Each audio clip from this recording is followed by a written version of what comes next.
ఇక సీటును వదలట్లేదు. గాడి తప్పిన అడ్మిన్ దశాబ్దాలుగా ఒకే చోట విధులు బదిలైనా మళ్ళీ అక్కడికే. జిహెచ్ఎంసీలో విచిత్ర పరిస్థితులు. దాదాపు 20 నుంచి 30 మంది ఉద్యోగులు. కొత్త కమిషనర్ ఫోకస్ పెట్టాలంటున్న సిబ్బంది. కొత్త కమిషనర్ అమ్రపాలి మేడం. ఇక జిహెచ్ఎంసీలో వివిధ విభాగాలను గాడిలో పెట్టాల్సిన అడ్మిన్ విభాగమే గాడి తప్పింది. పూర్తిగా అవినీతిలో కూరుకుపోయిందనే చర్చ జరుగుతున్నది. సుమారు 20 నుంచి 30 మంది ఉద్యోగులు దశాబ్దాలుగా ఇక్కడే తిష్టవేశారు.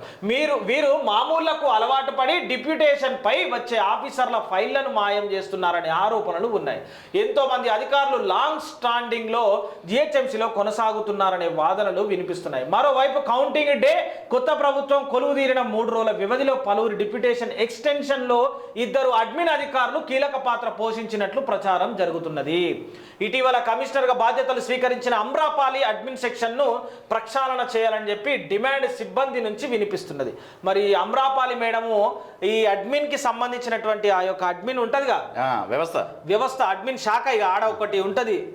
మరి దాన్ని చేస్తుందా చేయదా చూడాలి. లేకపోతే గుంపులో గోయిందా అన్నట్టుగా ఉంటుందా, కానీ చేస్తుంది. అడ్మిన్ అయినా ఆర్గనైజేషన్ మొత్తం అలాగే చేయాలి. చేసి ఇంకోటి ఏం చేయాలంటే కొన్ని ఏళ్ళుగా పాతకపోయి అక్కడ ఇక్కడ ఉన్నటువంటి జిహెచ్ఎంసీ అధికారులను కూడా ఫస్ట్ ప్రక్షాళన చేయాలి. అక్కడ నుంచి ఇక్కడ నుంచి అక్కడ తీసేయాలి ఫస్ట్. వీళ్ళు ఏం చేసినట్టే పాతకపోయాడ చదురుతురు, మంచిగా చదురుతురు. ఏసీబీ అధికారులు జర వడుర్రి, ఈ కాప్రా సర్కిల్లో వడుర్రి, జర మస్తు పొట్టు సంపాదిస్తున్నట్ట. ఉప్పల్లా కాపురాల